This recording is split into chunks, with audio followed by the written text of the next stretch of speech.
Bapak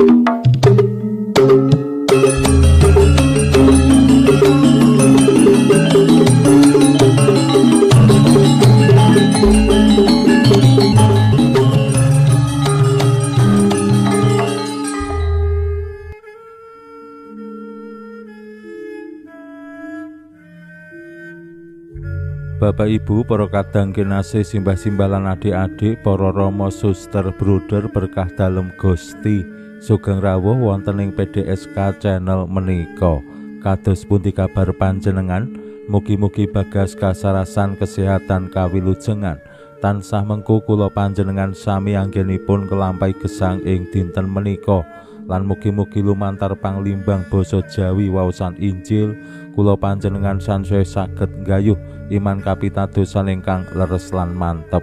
Langkung-langkung anggenipun kula panjenengan sansaya wantun nilar samukawis anggenipun derek Gusti supados kula panjenengan nggih tansah siap sumadyo yen Gusti nimbali, Gusti asung dawuh dumateng kula panjenengan sami. Lumantar nggih anggenipun kula panjenengan bangun pasrawungan.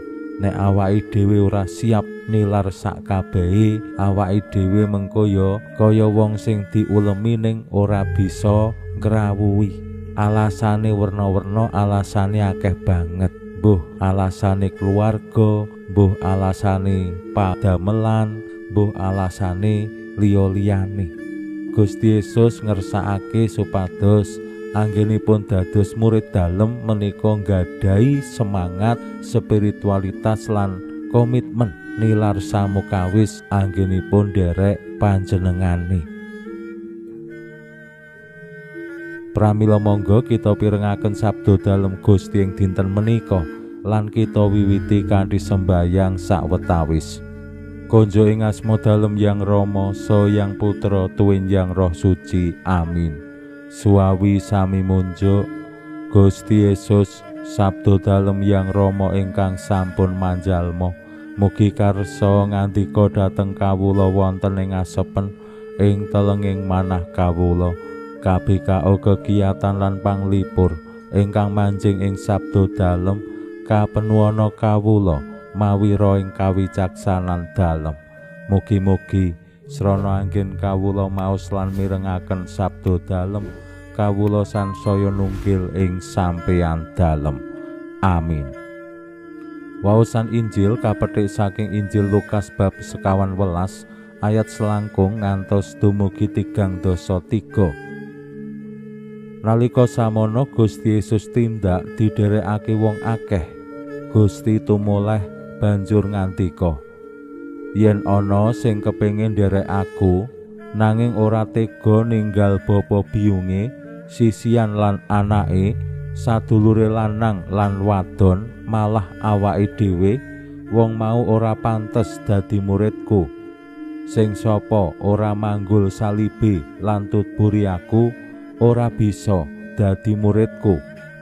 Sapa to salah sijimu sing arep mbangun menara ora lungguh dhisik ngitung-ngitung ragate apa cukup kanggo nggarap sak rampunge, supaya yen wis wiwit temenan aja nganti ora kelakon bisa ngrampungake. Teneh mengko kabeh sing weruh banjur ngrasani wong iki wis miwiti mbangun nanging ora bisa ngrampungake. Utawa ngendi ana raja sing arep perang nglawan raja liya ora mikir-mikir dhisik apa balane sing mung 10.000 bisa ngalahake mungsuh sing nggawa bala 20.000. Yen ora mumpung isih adoh mestine nuli enggal-enggal ngirimake utusan njaluk bedami. Mangkono uga sapa wae ing antaramu sing ora ngrilakake barang darbeke ya ora bisa dadi muridku. Makaten sabda dalem Gusti. Suawi sami munjuk Gusti, kawula munjuk sembah nuwun karana sabda dalem dadosa obor ingkang madangi margining gesang kawula. Katuntuna kawula sageta sabda dalem menika numusi manah ngantos tansah ngrembaka kangge nggayuh gesang ing swarga. Amin.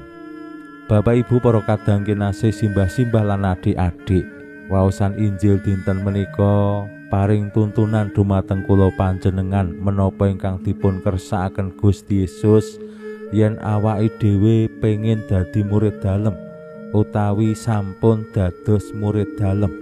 Ingkang sewisan temtu Gusti ngersakake anggone awake dhewe dadi murid dalem menika nggadahi komitmen nilar samukawis, termasuk bapa biyung, sisian, anak sedulur lan ninggal awake dhewe utawi wonten ing tembung sanes menyangkal diri, nyelaki awake dhewe. Kula panjenengan ingkang sepisan dikersakake aja ngasik anggone pitadosing Gusti, anggone nderek Gusti menika miterat rasa pangrasane awake dhewe, gumantung karemenane awake dhewe.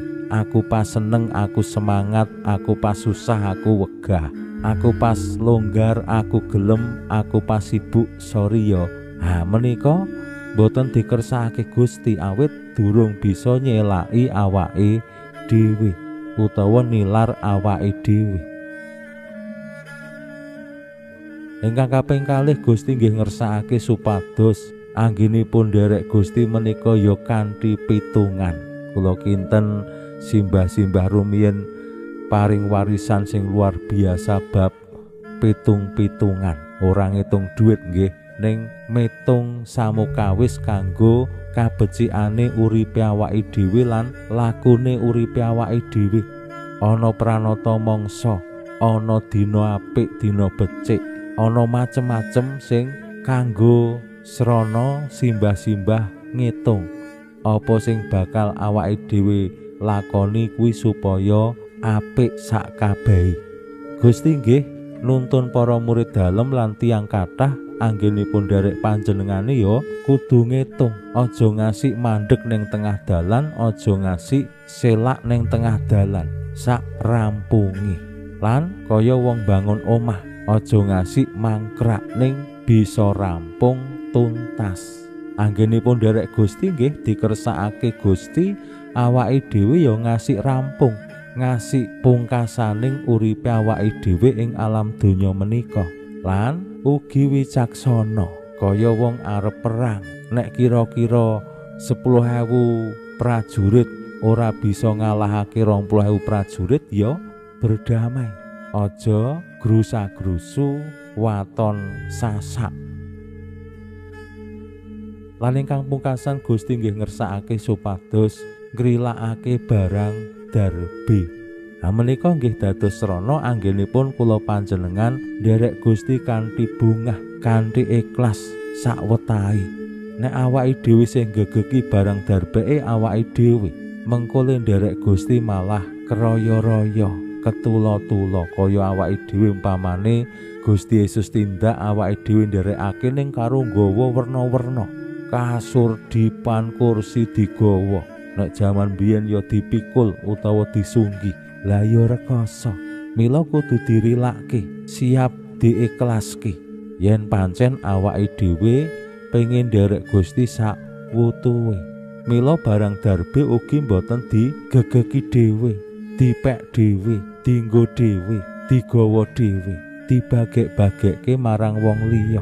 Mirungganipun ya sing kesrakat, sing butuhake pitulungan, sing miskin lan sak panunggalane.